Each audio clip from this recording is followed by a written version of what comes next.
Hoy, en 678, Clarín se quiere apropiar de Darín e incurre en reveladores fallidos. Y agrega Cristina Kirchner, tampoco es culpa suya, le dice Darín. Seguramente los medios que usted lee no publican esa información. Doblete contra Darín y los medios. Publicó en su cuenta de Facebook, adelanto los titulares de mañana de la cadena nacional del odio y del desánimo. Ahora va contra Clarín, CFK de frente a Clarín o se volvió loca. Charlas veraniegas entre opositores. Estás acá, Francisco Narváez. ¿Cómo andás? ¿Qué dicen? Buen año para todos. ¿Cómo va? Muy bien. Quiero escuchar ese pase entre Longobardi y vos. Me voy a instalar a las 10 de la mañana. Va a ser el hito de la mañana. Bueno, gracias. Pero bueno. Contame, ¿qué andas haciendo por Mar del Plata? No venís a ver la fragata, yo pensé este día. ¿Por qué nunca hablas en el recinto? Porque estaba mirando, tenías en 2006 apenas una intervención y una sola en 2010. Porque no soy un buen discursiador.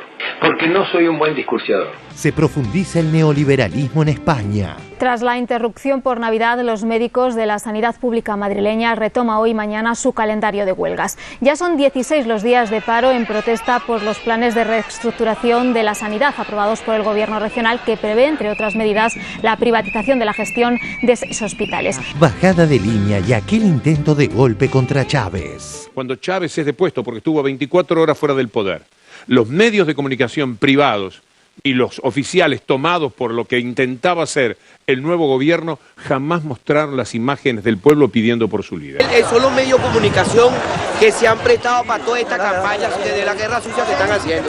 Nuestro presidente está embelesado en una forma sexual tipo freudiana con el señor Fidel Castro. Si no hay un embeleso. Y dirigentes de Acción Democrática introdujeron ante el Tribunal Supremo de Justicia una declaratoria de insanía mental del presidente de la República, Teniente Coronel Hugo Chávez Frías. Se ha decidido que la Fuerza Armada mantenga en custodia al presidente saliente, al presidente Chávez, y que se conforme entonces en lo inmediato un gobierno de transición. Buenos días. Tenemos nuevo presidente. Debo decirlo, gracias Venevisión, gracias RCTV. Yo voy a decir una cosa, y nosotros tenemos que decir, tanto Venevisión como RCTV, gracias Globovisión. Gracias medios de comunicación. Pocas horas después todo volvió a la normalidad, pero ¿qué me dicen del periodismo felicitándose por el golpe que habían dado? Parece que en Punta no hay escasez de dólares. El cronista comercial. Prefieren pagar la propiedad en dólares para evitar quedar registrados ante la AFIP. Punta del Este. Argentinos no usan la tarjeta de crédito para alquilar. Si te veo amor, del otro lado no voy a dudar. Todo lo que veo, más todo lo que siento. Si te veo amor, del otro lado yo voy a cruzar. Todo lo que tengo es todo lo que intento. Un carnaval, un río bravo, una calle en contramano, un hospital abandonado, la oscuridad. De corazón yo voy andando de tu mano.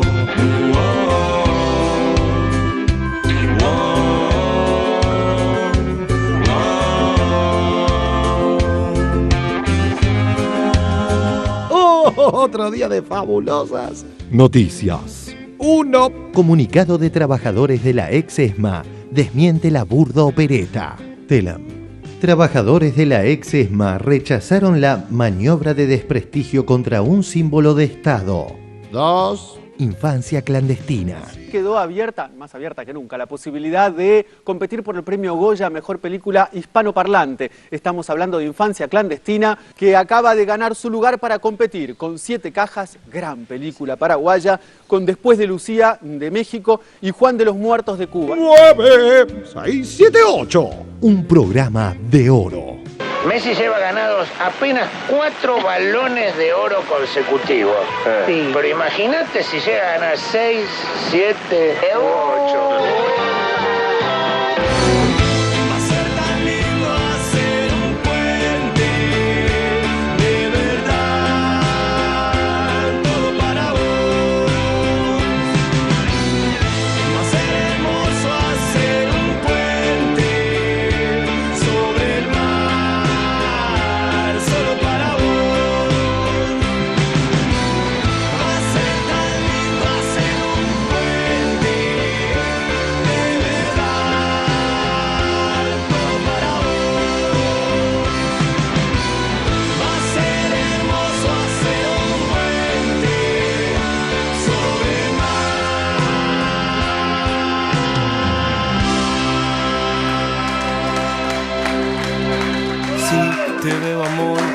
otro lado no voy a dudar. Todo lo que veo. Muy buenas noches. Más todo lo que Bienvenidos aquí a 678. Estamos con un panel hoy muy completo, muy bien armado, muy bien organizado. Ya saben todo lo que van a decir, ya se estudiaron la letra. Sí. Sandra, Nos la dictaron. A ver, quiero ver cómo sigue, quiero ver cómo sigue. A ver, unidos y organizados. Ya llegaron ¿no? Sí. Bueno, bien. Vamos a presentar al primero de nuestros invitados, que es el señor Horacio González, que es sociólogo, ensayista, docente, escritor y hoy, desde hace, ¿cuánto hace? Es el director de la Biblioteca Nacional. 8 años más o menos. 8 años. ¿Bien el laburo? Y da para parar la olla. ¿Trabajo lindo? Bueno, podemos intercambiarlo, si te parece. Siempre es bueno hacer, ¿no? Piensa, sí. Hay que subirse muy alto con los libros, no me preocupa eso. Bueno, hay que tener un plumero en la mano también. Esa cosa. Bueno, gracias González por estar acá. Y por este lado tenemos a Darío Steinreisberg, que es licenciado en filosofía, docente de Flaxo y en la UBA y en otros muchos lugares. Y hoy conduce y también escribe el programa Mentira la Verdad en Canal Encuentro, pasado ahí por Canal Encuentro, un programa multipremiado. Sí, bueno, gracias por la invitación. No, gracias por estar acá. Vamos al primero de nuestros informes que tiene que ver con Clarín y Darín. A ver. Clarín se quiere apropiar de Darín. Antes de adentrarnos en lo que promete el título del informe, empecemos por lo siguiente. Darín hizo declaraciones sin ningún sustento haciéndole el juego a los medios opositores. Sin embargo, Ricardo dijo que cayó en un juego en el que no quería caer. Revista Brando, dijo Ricardo Darín. Yo quisiera que alguien me explicara el tema del crecimiento patrimonial de los Kirchner. ¿Cómo no se les cae la cara de vergüenza? ¿Cómo puede ser?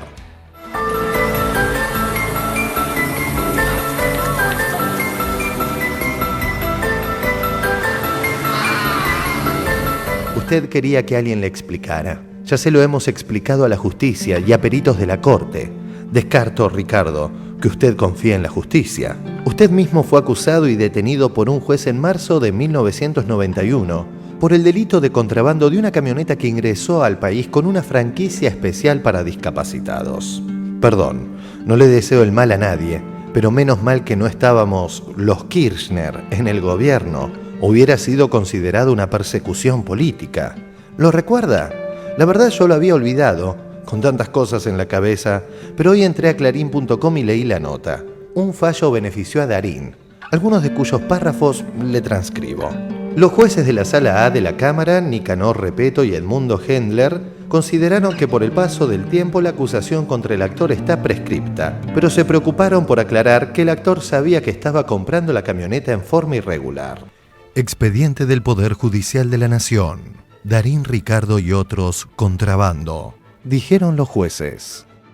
Debe descartarse bajo todo punto de vista la buena fe en la adquisición de la camioneta que nos ocupa, resultando la actuación del nombrado claramente cuestionable, atento a las circunstancias en las que se produjo la venta. Así las cosas y teniendo presente que el nombrado intervino en la adquisición de una mercadería que, de acuerdo a las circunstancias del caso, presentaba serias irregularidades y debió presumir proveniente de un ilícito, concluyo que la única responsabilidad del encartado es como autor del delito de encubrimiento de contrabando. Yo lamento haber contribuido a algo que precisamente es lo que critico. Yo critico el enfrentamiento y lamentablemente esa frase pasó a contribuir a ese enfrentamiento, porque si uno se mete en los blogs y conoce o lee las opiniones de las personas, de las distintas personas, se da cuenta de que realmente estamos en el medio de un enfrentamiento. Me parece, en primer término, una actitud de medida en cuanto al desconocimiento político de lo que está pasando en el país, ¿no? Digo, en un sentido, contando con la supuesta buena fe, un análisis más o menos adulto de cómo está el país, no amerita hacer una suerte de opinión sobre las cuentas personales de la presidenta, que como dice ella, han sido investigadas hasta la saciedad.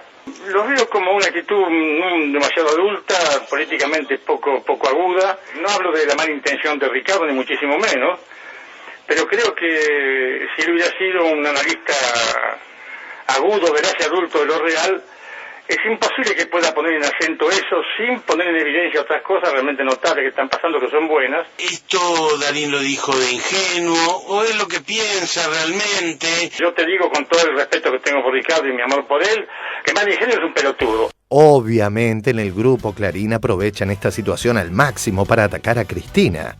Ayer en su principal noticiero repitieron 500 veces que Cristina estaba sacada o furiosa solo por el hecho de que la presidenta opina distinto a Mañeto. Cada vez se suma más gente a la lista de aquellos que reciben toda la furia de Cristina Kirchner. Él intenta bajar los decibeles, pero la furia de la presidenta contra las declaraciones de Darín... Yo creo que acá hay una cuestión fundamental. Ricardo Darín es nacional y popular en serio. Los jueces, Scioli, Darín y El Campo. Un tranquilo sábado en el sur que terminó transformándose en un torbellino de enojo e ironías. ¿Qué le pasó a la presidenta? En la misma sintonía, el portal opositor Infobae da a entender que ayer en 678, por un chiste de Barcesat, se amenazó a Darín. Infobae.com. Los principales medios de América Latina y España se hicieron eco del tema. Desde el programa 678 le aconsejaron no meterse con la presidente. Hay que descartar la buena fe en la operación, de modo que son hipótesis muy distintas. Y uno podría sacar como conclusión, no te metas con abogados piola, en este caso la presidenta, ¿no? Desde el programa 678 le aconsejaron no meterse con la presidente. Para finalizar, como la línea del grupo es apropiarse de la figura de Darín, es que sus comunicadores incurren en estos fallidos. Y agrega Cristina Kirchner, tampoco es culpa suya, le dice Darín. Seguramente los medios que usted lee no publican esa información. Doblete contra Clarín y contra Darín y los medios. Publicó en su cuenta de Facebook, adelanto los titulares de mañana de la cadena nacional del odio y el desánimo. Ahora va contra Clarín, CFK de frente a Clarín o se volvió loca.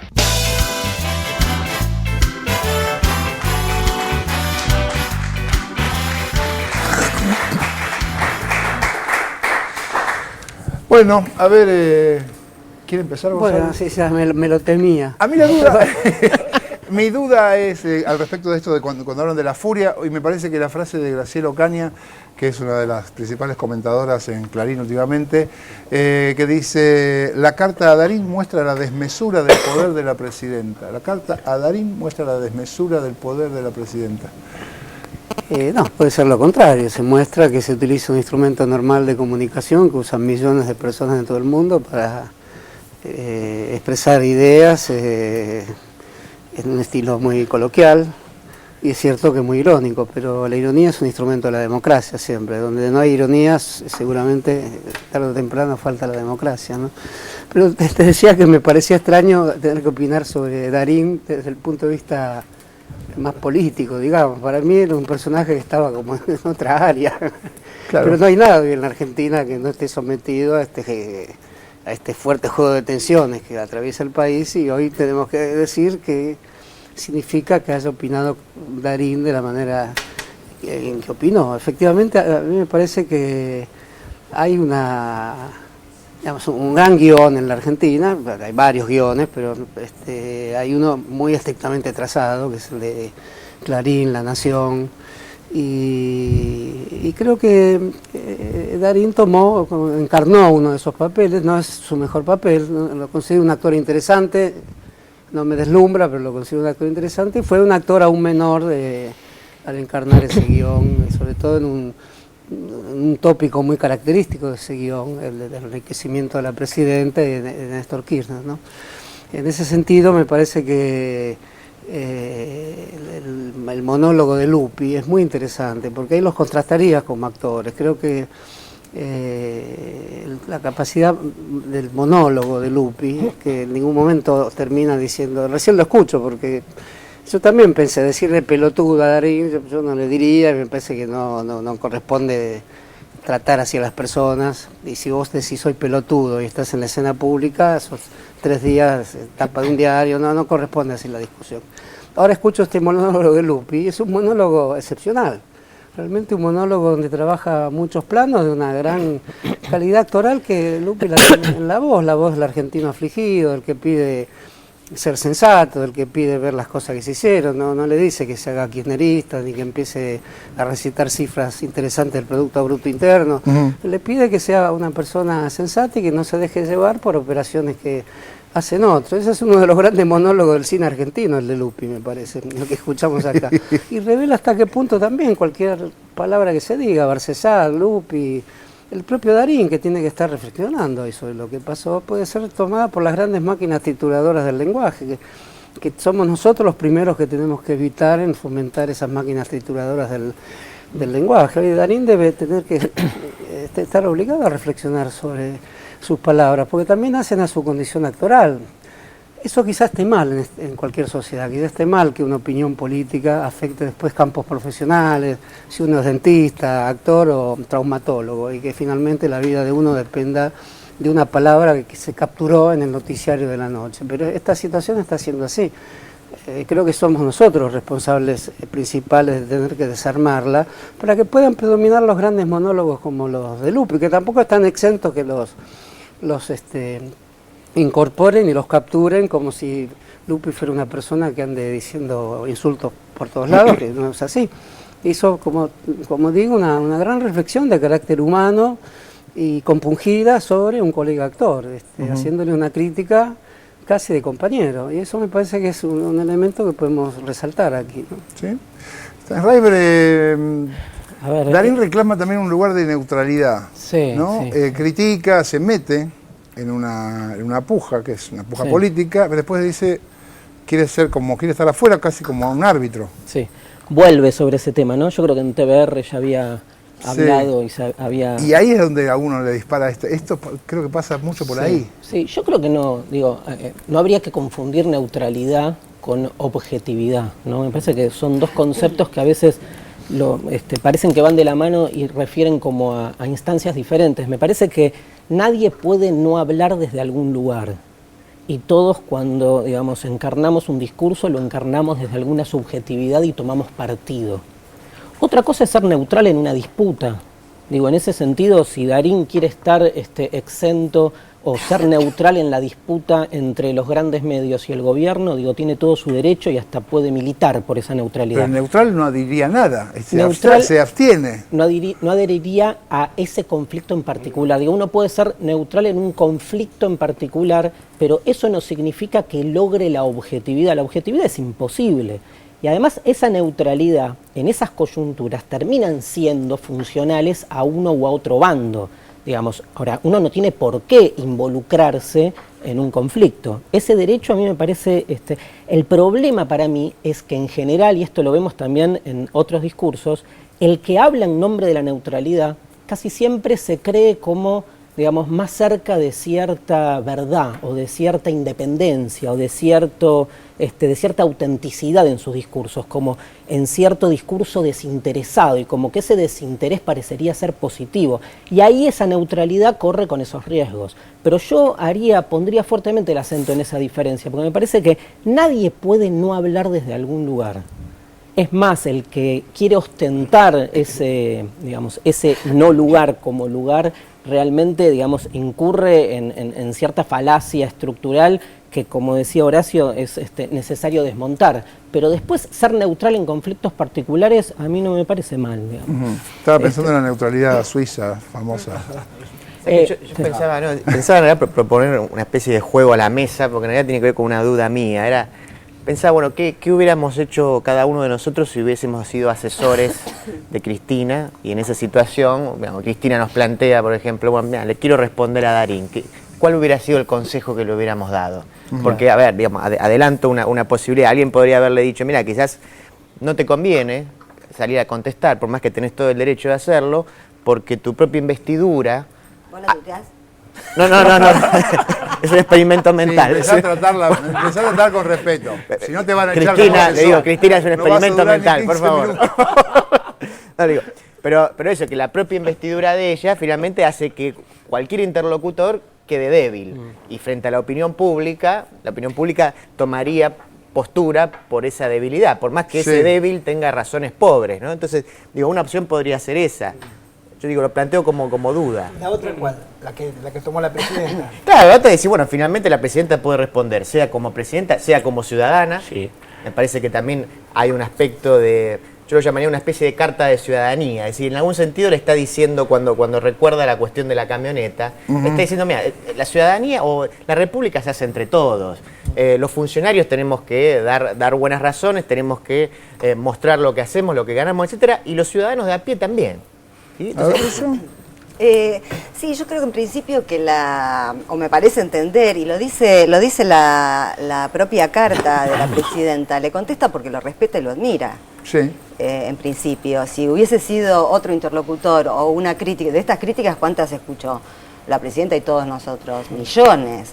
Esta tuvo respuesta porque proviene de alguien que le merece respeto y me parece que, por lo menos yo parto en la lectura de ese piso de respeto. También le creo a Darín cuando dice, bueno, al final terminé provocando lo que criticaba, que es mayor división. Y es cierto, porque el argumento que aparece ahí, yo quisiera saber de dónde salió el patrimonio, es una vergüenza, bla, bla, bla, lo que está diciendo es que es chorra. Sí. Entonces vos no podés pretender decirle chorra a una presidenta legítima, apoyada por un 54% de los votos en un sistema democrático y transparente, y pretender que esa, repito, sea la última palabra, que es el problema que tenemos en general con los medios dominantes o con los que opinan en los medios dominantes o con los que ocupan posiciones dominantes en diferentes ámbitos. Darín pertenece a un sector de actores que se podría decir que es de una primera línea nacional. Obviamente claro. Es un actor internacional, sus opiniones tienen repercusiones internacionales, etcétera. A mí hay una cosa que asocié con lo del país niño, me hizo acordar mucho aquella famosa nota de opinión de María Elena Walsh, El país jardín de infantes, de la última época de la dictadura, en la que hablaba de la censura. Y me parece que no estamos viviendo en un país niño, estamos viviendo en un país mucho más maduro que el país en el que Darín cometió aquel error, si se lo puede llamar así. Y por último, porque esto era como una de las cosas que más me molestaban, pretender que venimos de un repollo, que salimos de la nada, o olvidarse de la década del 90, donde tuvo ese traspié. Ayer lo escuché a Jorge Rial contar que fue uno de los primeros en llegar a donde estaba el auto lleno de paja de Susana Jiménez. En ese momento Darín ya no era pareja de Susana Jiménez, pero me llamó la atención lo que contó, yo no lo tenía presente, que cuando Susana Jiménez se dio cuenta que estaba metida en un problema grande, lo fue a ver a Carlos Menem. Sí. Y que el consejo fue, ¿qué hago con el auto? Le dijo, y el consejo fue tirarlo al río. Digamos, esas eran las instituciones en los años 90. Y no le hizo caso. Donde lo escondió abajo de la paja, pero digamos, en esa época no se le pedían declaraciones juradas a nadie, los funcionarios cobraban sobresueldos, y no se veía un desfile de actores prestigiosos pidiendo explicaciones sobre los patrimonios públicos. Entonces, bueno, me parece que es un poco ahistórica la queja de Darín. Y a política. Muy chiquito, por favor. Cortito, recuerdo en este momento la explicación que le da Néstor Kirchner a Víctor Hugo cuando Víctor Hugo hace el cuestionamiento sobre la compra de los $2 millones y Kirchner también en una postura, ¿por qué Kirchner tendría que responderle a Víctor Hugo? A mí me parece también que la discusión sobre la respuesta de la presidenta es realmente lo asombroso de toda esta anécdota, porque Darín me parece que no deja de ser una anécdota en esta situación, salvo que lo veamos como un interlocutor válido en respecto al ámbito político, me parece que no, que es un actor que tiene que para decir lo que quiera decir, pero recordar ese momento, cuando Kirchner agarra el teléfono, se siente con la necesidad de explicarle a un periodista que está diciendo que es una barbaridad que se compren $2 millones y la discusión queda saldada en esa situación. Y queda abiertamente saldada y Víctor Hugo públicamente lo cuenta y todos sabemos la anécdota. Me parece que lo mismo pasó aquí cuando en el programa Presidentes ella dice que los pueblos los presidentes están pareciendo a los pueblos de América Latina. Me parece que es poner en debate la cuestión pública. Es una presidenta que sortea los mecanismos mediáticos intermediarios dominantes, se comunica por las redes usadas por millones de personas y abiertamente pone en discusión en una carta a este a este actor que respeta para darle sus argumentos. Por favor, Darío, tengo un no, segundo y tengo que pasar. Dale, perdón, Orlando. Simplemente, digamos, marcar, a mí lo que me hizo mucho ruido es todo el tema como de la reconciliación que plantea, ¿no?, en la entrevista, y esto de vivimos en un país donde las familias están divididas y entre los amigos se pelean. Me parece que ahí hay un punto en el que hay que trabajar fuertemente, que es esta especie de imaginario de que la armonía o paz social tiene que ver con familias donde no hay discusión. Una familia donde no se discute es una familia que esconde algo tremendo, ¿no? Claramente, amigos que no pelean son claramente situaciones de poder o de sojuzgamiento, que realmente es importante rever esta locura que hay en los medios de poner el acento en cómo este gobierno está haciendo todo para que la sociedad se divida. Me parece que en nombre de la armonía y el progreso económico, digamos, se han cometido al revés los peores conflictos sociales, se han generado los peores conflictos sociales. La palabra reconciliación, si la llevamos a otros proyectos nacionales, siempre estuvo ligada a la idea de progreso económico. Y es un círculo vicioso, la idea de que, digamos, necesitamos que no haya conflicto para que haya progreso económico, pero es el progreso económico el que genera el conflicto. O sea que el que aparezca el conflicto no es algo negativo, esto es algo que hay que potenciar mucho. Y hay otra operación accesoria, y es que ante el planteo de la existencia de la aparición de un conflicto, la parte agresiva está en aquellos que piensan como la presidenta y que no soportan que se emita una opinión en contrario. Esta falacia, porque creo, cuando decían antes, a ver que los jueces, Scioli, Darín, el campo, ya sé cuál es la película, La Guerra de las Falacias se llama, y el Imperio Clarín contraataca, pero digo, básicamente creo que la falacia está puesta en ese punto. Hay un conflicto, hay una confrontación, y los malos siempre están del lado del gobierno. Vamos, es un poco chiquilín, eso es un poco niño, Ricardito. Vamos a... Déjame decir algo, volviendo al juego que planteó, al hipotético juego que planteó acerca si la presidenta tenía un asesoramiento o fue impulsiva o fue estratégico lo de la carta. El resultado, que no tengo una definición, el resultado, la conclusión, es que tuvo una trascendencia impresionante a la que la presidenta no podía ser ajena. No podría ser ajena que iba a tener esa repercusión. ¿Cuál es la estrategia entonces de la presidenta? Si desde algún lado están diciendo que debería capturar, uso una palabra mala, cooptar, convencer, persuadir a las clases medias, ¿persuade a las clases medias la carta de la presidenta? Si no hubiera colocado el último párrafo, ese último párrafo contundente en donde le dice a Darín, ¿recuerdan? Sí, sí. No, lo dijo Sandra mejor que yo, no hablaba de política, nunca le preocupó la política y ahora le preocupa. Aparentemente una contradicción con la idea de persuasión. Y la pregunta es, ¿hay que persuadir a la clase media? Sí. Sí, creo que sí. Sí, bueno, vamos. Sí, voten. Sí. Además, Darín, Darín es a Darón lo que Cojín es a X, y a uno le importa 3X seguir hablando de Darín respecto de un problema tan importante, ¿no? Sí, y volviendo al tema, tampoco hay que pensar de que esa diferencia, iba a decir abismal o abisal, que hay en las elecciones de las mayorías sobre las distintas minorías, se puede ampliar. Sería absurdo. Lo que debemos acostumbrarnos es que puede haber un crecimiento de ciertas oposiciones o de una oposición en donde el margen de ventaja del ganador, supongamos que sea el mismo oficialismo, sea mucho menor, como ocurre en todos los países del mundo, que son 10 puntos, y donde ocurría en la Argentina. Sí. Esta diferencia de 40 puntos es una diferencia tan gigantesca que pretender convencer todavía más gente me parece un absurdo. Vamos a cambiar de tema, gracias Barone, vamos a ir a, ¿cómo se llama? Charlas veraniegas entre opositores. A ver. Amenas charlas veraniegas entre opositores. En el verano, los conglomerados de medios opositores ni se gastan en simular la falacia que intentan instalar de que son medios independientes. En este contexto, arranquemos con una entrevista de fines del año pasado de Perfil al periodista del establishment Longobardi, que como no le renovaron su contrato con Radio 10 y C5N, los medios hegemónicos y el propio Longobardi decidieron que esto fue un acto de censura. Ah, sí. Obviamente que ya tiene su lugar en Radio Mitre, ¿no? Prestemos atención a lo mal que le está pasando el lobista. Perfil.com entrevista a Marcelo Longobardi, periodista. Este miércoles tuviste 2 reuniones por tu futuro laboral. Estoy tratando de no volverme loco. Soy un tipo común y corriente. Necesito trabajar. ¿No esperabas la decisión de la empresa de echarte? Sí.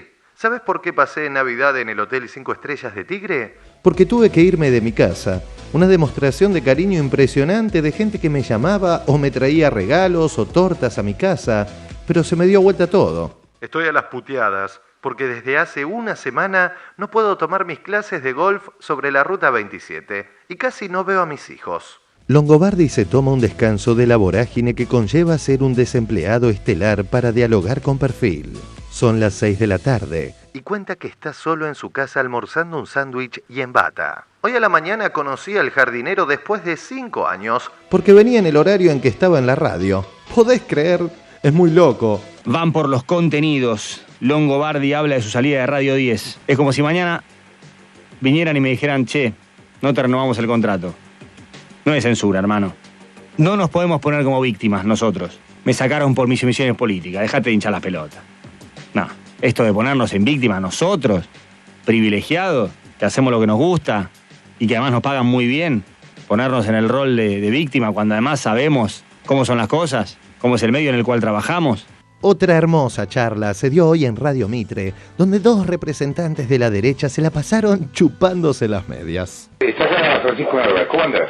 ¿Qué dicen? Buen año para todos. ¿Cómo va? Muy bien. Quiero escuchar ese pase entre Longobardi y vos. Me voy a instalar a las 10 de la mañana. Va a ser el hito de la mañana. Bueno, gracias. Pero bueno. Contame, ¿qué andas haciendo por Mar del Plata? No venís a ver la fragata, yo pensé este viernes. Vos sabés que pensé en no venir. El otro día la cantidad de tweets, bueno, la carta de Darín fueron realmente impresionantes, Porque ¿no? si vos a un amigo que tuitea 22 mensajes en 22 minutos, vos cortás el tweet, lo llamás por teléfono y dices, flaco, ¿te pasa algo? Todos los días, y voy a usar una palabra que vos usás y te queda mejor que a mí, todos los días un quilombo nuevo. Gracias por haber estado acá. Muchas gracias por invitar, de verdad, la pasé bárbaro. En un momento, una columnista de ese programa radial sintió un poquito de vergüenza ajena y decidió preguntarle algo a De Narváez. La respuesta del diputado fue más que desopilante. ¿Por qué nunca hablaste en el recinto? Porque estaba mirando, tenías en 2006 apenas una intervención y una sola en 2010. Porque no soy un buen discursiador. No soy un gran debatidor, si querés ponerlo de ese lado. Yo creo que lo que nos hace falta en la Argentina es la capacidad del debate y de la conducción. No soy un gran debatidor, si querés ponerlo de ese lado. Seguiremos a lo largo del verano repasando estos divertidos diálogos antipolítica.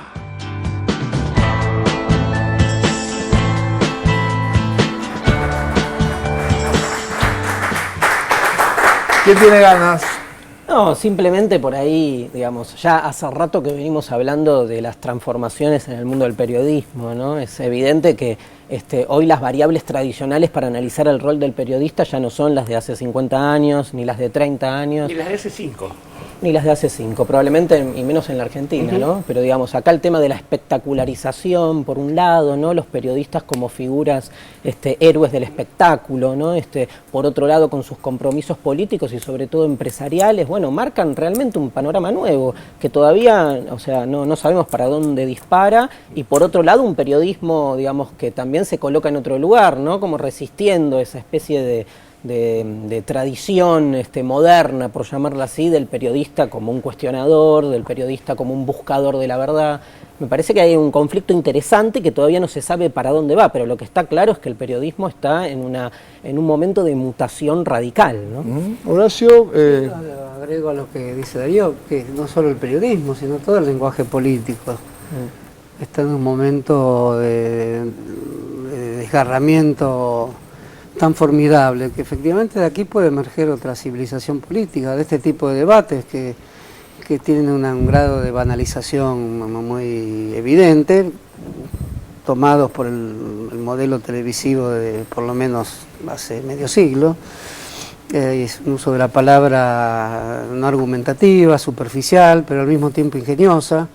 Los políticos tienen razón al hablar como de Narváez, que se basan en campañas electorales que se hacen en programas de televisión, con agentes de prensa o agentes de publicidad que inventan palabras que muchas veces son ingeniosamente tomadas de la lengua popular. Entonces la lengua popular está sometida a la máxima tensión, ¿no? Es una lengua popular que no se va a extinguir como no se va a extinguir ninguna lengua popular, pero está sometida a una tensión impresionante y no está en su gran momento creativo también, no vertebra ni alimenta las grandes corrientes político-culturales del país.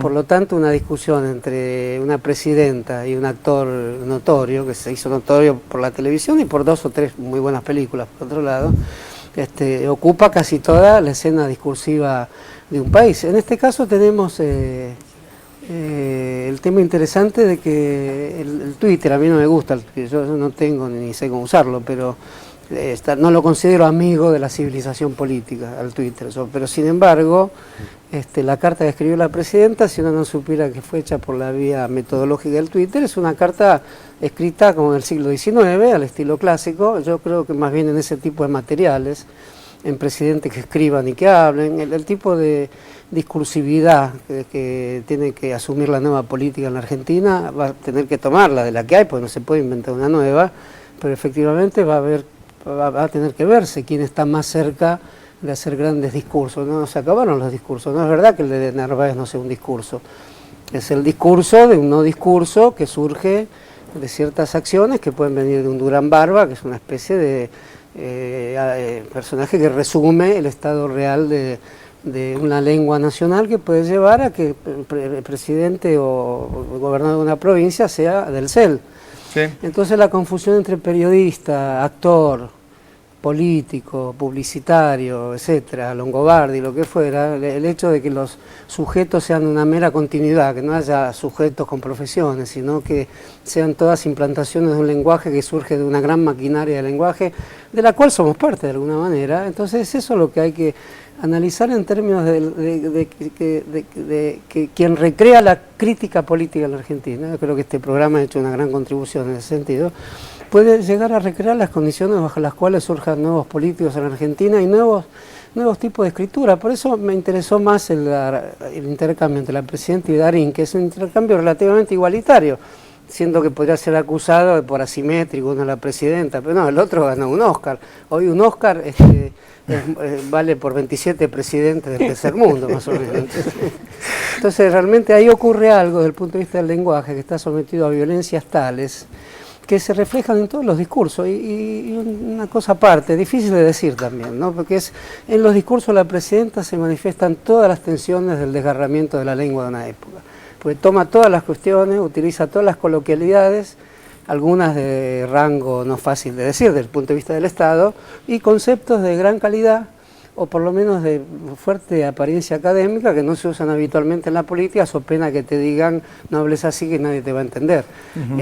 La dictadura que existe en los países, la dictadura del que dice habla fácil, este es el nivel que hay que hablar porque si no, no te entienden. Esa es la verdadera dictadura que existe en la Argentina o en cualquier lugar.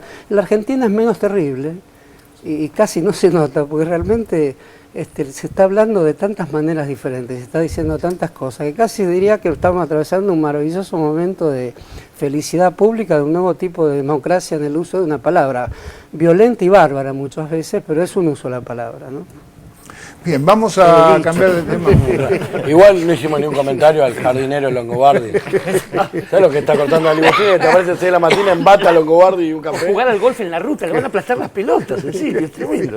Qué pobre Longobardi. Bueno, vamos a Víctor Hugo Morales, que recordaba lo que pasaba en Venezuela en el año 2002, para que acá podamos hablar de lo que está pasando en Venezuela hoy. Lo vemos.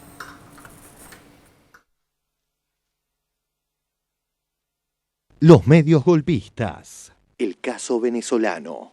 El domingo, Víctor Hugo Morales rescató esenciales archivos acerca del accionar de medios en Venezuela.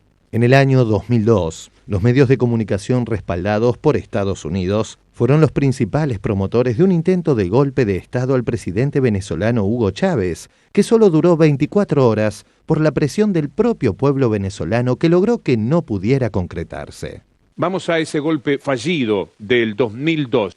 El pueblo sale a la calle a pedir por Chávez, cuando Chávez es depuesto porque estuvo 24 horas fuera del poder. Los medios de comunicación privados y los oficiales tomados por lo que intentaba hacer el nuevo gobierno jamás mostraron las imágenes del pueblo pidiendo por su líder. Golpe de Estado de 2002 en Venezuela.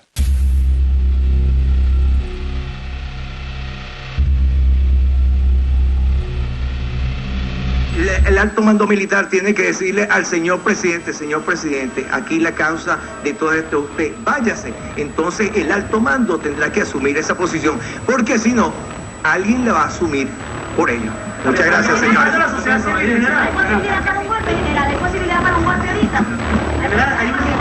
Bueno, las declaraciones del general Néstor González vienen a reconfirmar que Hugo Chávez es agente al servicio de Fidel Castro y de la guerrilla colombiana.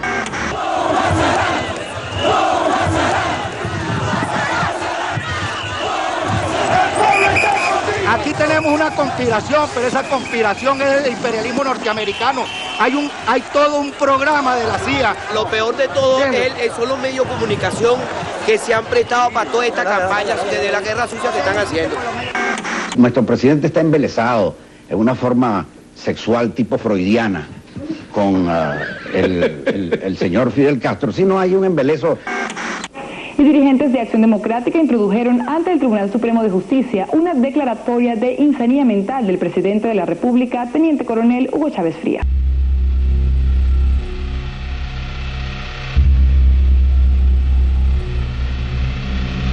Bueno, mire, todo está controlado. El grupo de personas que están protegiendo al presidente de la República para que no opongan ninguna resistencia, vamos a hacer una entrega pacífica, una transición pacífica, ya todo el país, todas las guarniciones están plegadas. La CIA está detrás de todo esto, todo el mundo lo sabe. Nosotros veníamos diciendo, tenemos documentos, con 19 pasos de un golpe de Estado.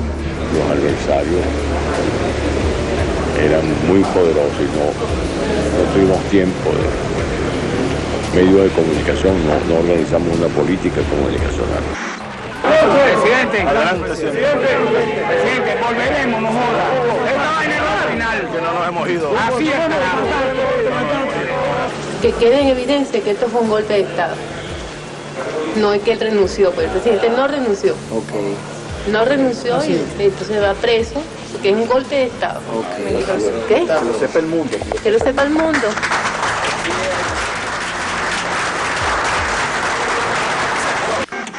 The Chavez government suppressed peaceful demonstrations, fired on unarmed peaceful protesters, resulting in 10 killed and 100 wounded. That is what took place, and a transitional civilian government has been installed.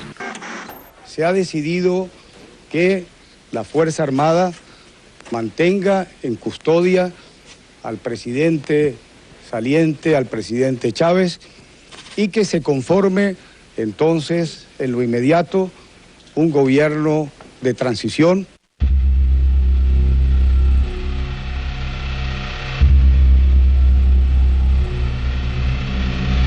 Buenos días, tenemos nuevo presidente.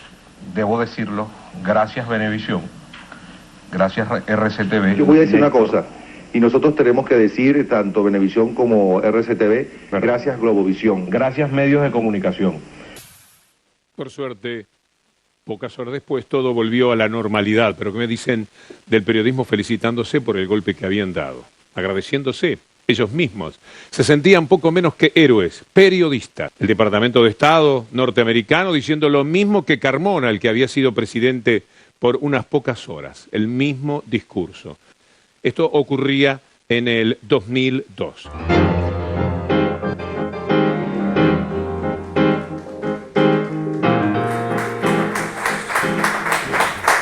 Bueno, hoy escuchaba que en Caracas, en Venezuela, están faltando mercaderías que la están escondiendo y el gobierno anda buscando dónde está el azúcar, el aceite, la harina, porque se está generando un clima bastante feo. No sé si ustedes leyeron algo de esto. Sí, la cuestión es que esto ya lo hemos visto tantas veces, Barra, porque, a ver, recuerdo siempre lo del golpe del 73 en Chile. Saca el mercurio, se acabó el azúcar, la gente sale a comprar azúcar y el azúcar se acaba.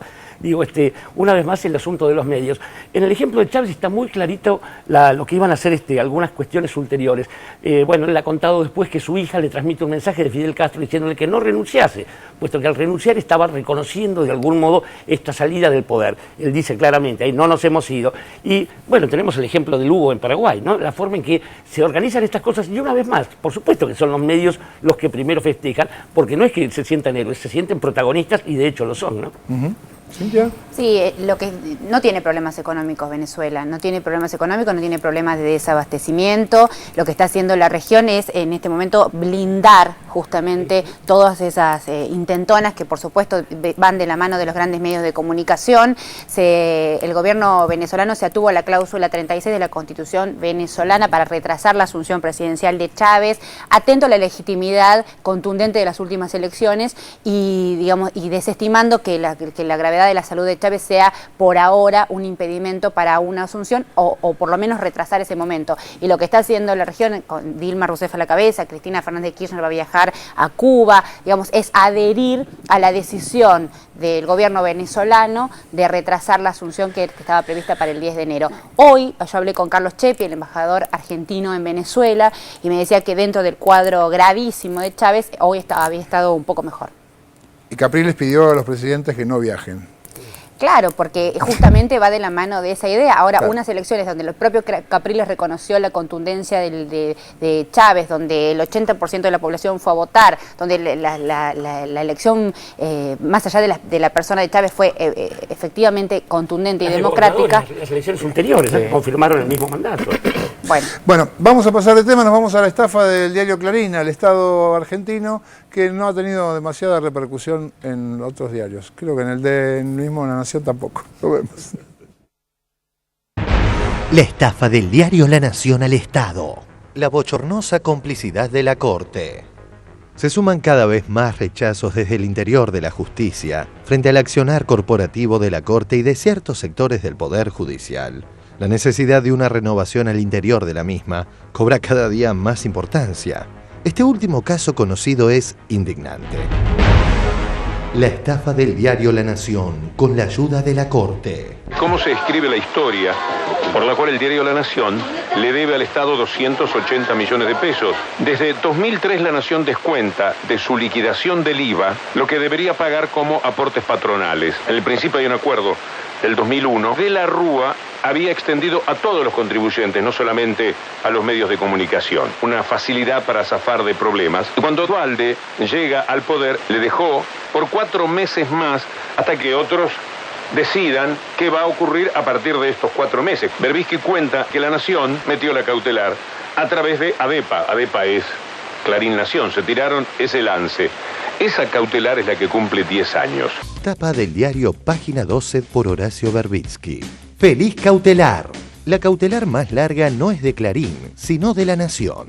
En 2013 se cumplen 10 años de una medida que permitió a ese diario evitar el pago de una deuda que la AFIP calcula en 280 millones de pesos. 3 años y medio transcurrieron en la propia Corte Suprema. En el 2008, la Sala Segunda de la Cámara de Apelaciones en lo contencioso administrativo federal levantó la medida cautelar.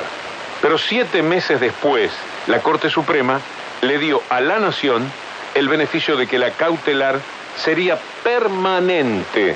Mirá la Corte. ¿A que no adivinan ustedes cuál fue el único juez de la Corte que no firmó esa decisión? ¿Cuál fue el único juez? Acertaron todos. Los demás pusieron la rúbrica para La Nación. Y lo que hace saber Berbisky es algo muy interesante. El integrante de la Corte Suprema Protectora de las cautelares que favorecen a las corporaciones, Carlos Fait, está casado con la hermana de José Claudio Escribano, miembro del directorio de La Nación. La expresión "nos tapó el agua" es inevitable. Y antes se hacían los preocupados. Diario La Nación del viernes 2 de julio de 2010. La farsa de la lucha contra la evasión. Los hechos demuestran que el gobierno no quiere combatir ni el lavado de dinero ni la evasión de impuestos.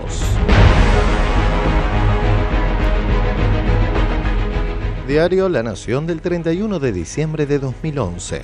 Por la evasión, el país perdió 95.800 millones de dólares en 10 años.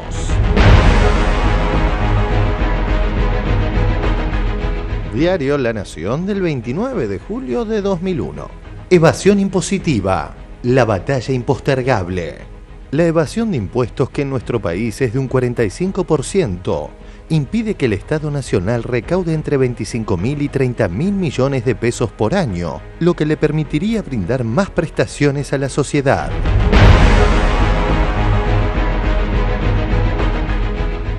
Está claro, a La Nación, que criticaba al gobierno por una supuesta falta de lucha en la evasión impositiva y que le molesta la utilización del dinero público para cuestiones redistributivas como la asignación universal por hijo, es quien debe 280 millones de pesos a todos los argentinos. Para finalizar, es importante remarcar que ni una mínima línea dedicaron sus socios, el Grupo Clarín, y sus 301 medios, recordemos que aún no desinvierte por una cautelar que también ampara la justicia, ni perfil.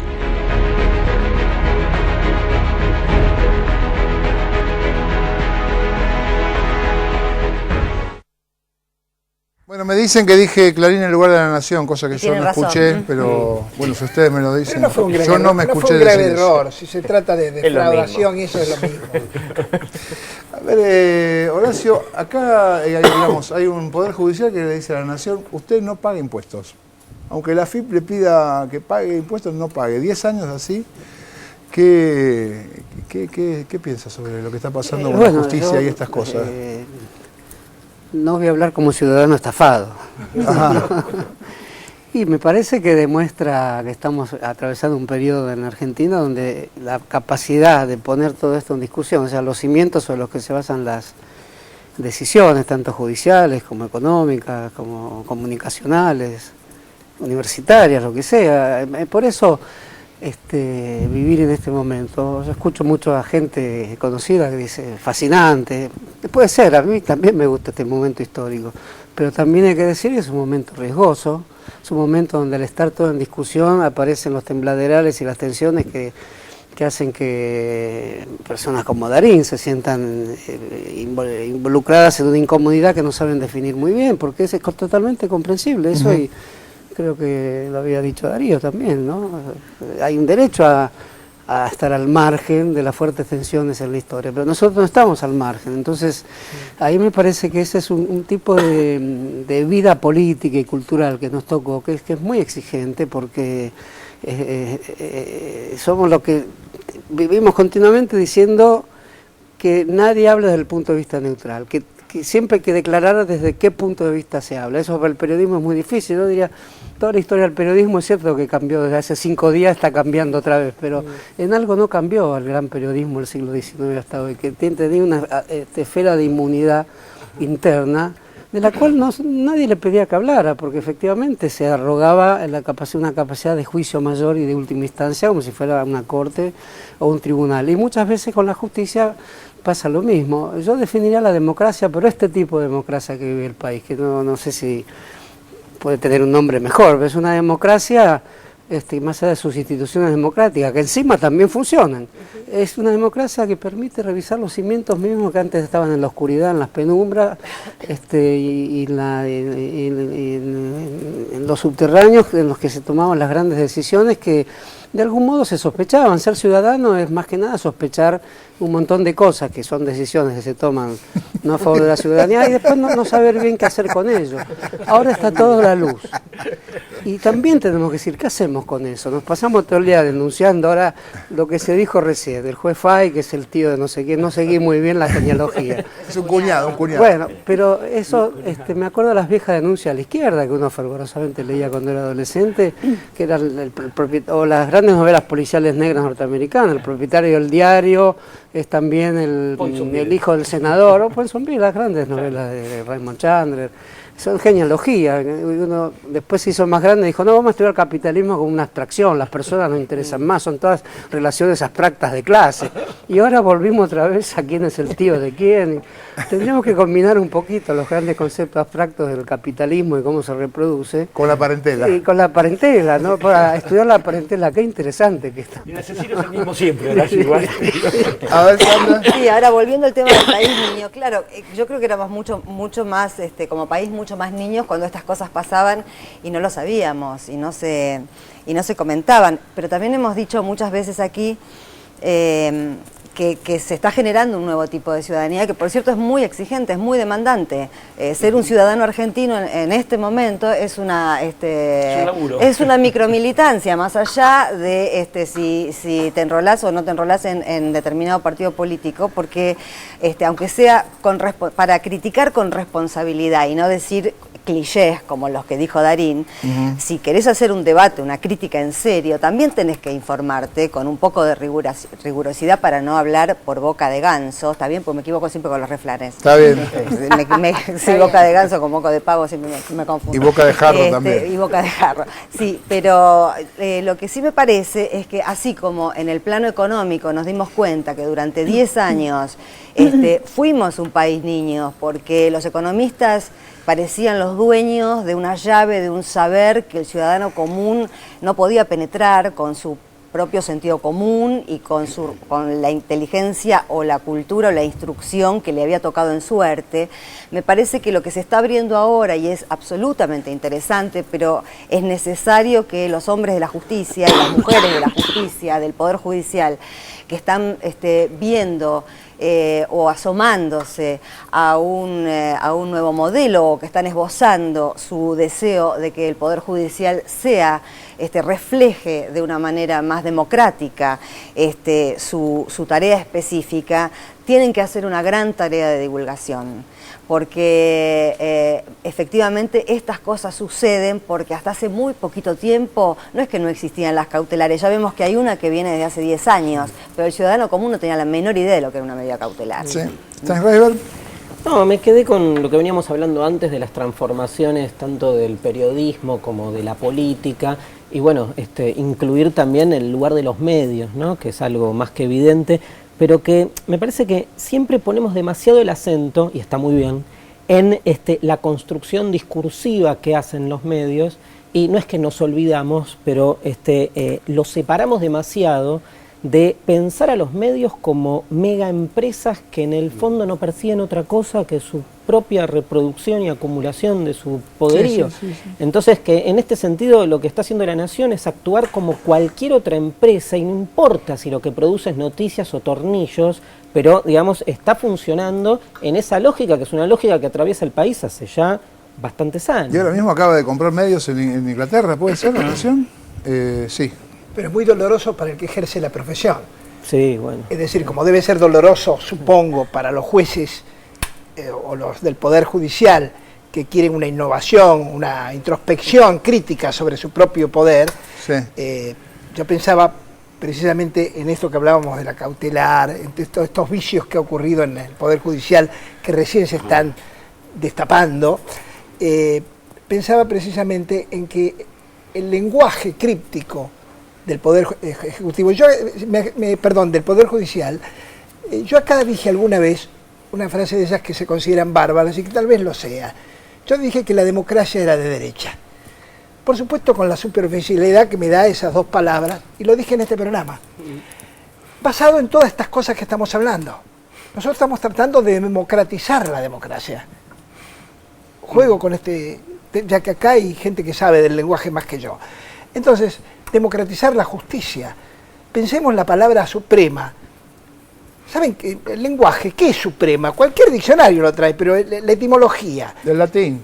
Bueno, no importa, no lo voy a decir ni me voy a hacer en lo cierto es que supremo significa superior. También puede ser una milanesa, Orlando, vamos. Precisamente la milanesa, la suprema la Marina, decayó. Maryland, otra vez en los Estados Unidos, ¿ves? Decayó. Era famosa en los años 70, en los 80 y decayó. Porque tenía ya no banana. Es un plato de moda. Bueno, el Poder Judicial ya no es el plato gourmet. No, yo creo que igual vos decís a quién le duele a la gente del periodismo. Más le duele el que compra los tornillos, para volver a esto. Digo, el ciudadano que está fuera de estos sectores con la pretensión de un poder propio, como somos los que integramos el ámbito periodístico, como mucho más son y están erigidos en eso los que integran el ámbito jurídico, la gente del derecho y de la derecha también y todo eso. Digo, el ciudadano de a pie tiene la impresión de que no puede manejar los discursos porque no tiene las capacidades periodísticas, no puede manejar la ley porque no conoce el lenguaje jurídico, no puede manejar la economía economía porque no solo no tiene plata, sino, bueno, caramba, si hay alguien que está perjudicado en esto, es el común de la gente, el común de la ciudadanía, digamos, la inclusión de ciudadanía que se está haciendo en esta década, el acercamiento de los derechos del ciudadano a toda la gente y la supresión de estas diferencias, digamos, esta idea de que el periodismo es una casta particular ajena a la cosa con un saber especial, o que los jueces, bueno, todavía siguen sin pagar impuestos a las ganancias. Digo, creo que lo mucho que se está avanzando es sobre todo en eso, en recordarnos cuál es la base de esto. Me dijiste el todavía. Sí, todavía claro. Los jueces están sin pagar impuestos. Ese todavía me da esperanza. Tengo que hacer un corte y voy a hacer un corte. Dale, Julito. Lo demás es lo de menos cuando tenemos algo que contar, pero a veces solo es cuestión de fe. No es la fe que del cielo cae, ni tampoco de los necios que traen, porque esto es